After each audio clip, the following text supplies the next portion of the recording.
मेरा तवक्कल खुदावंद पर है।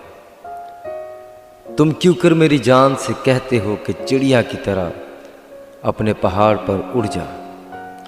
क्योंकि देखो, शरीर कमान खींचते हैं, वो तीर को चिल्ले पर रखते हैं ताकि अंधेरे में रास्त दिलों पर चलाएं। अगर बुनियाद ही उखाड़ दी जाए तो सादिक क्या कर सकता है। खुदावंद अपनी मुकद्दस हैकल में है। खुदावंद का तख्त आसमान पर है।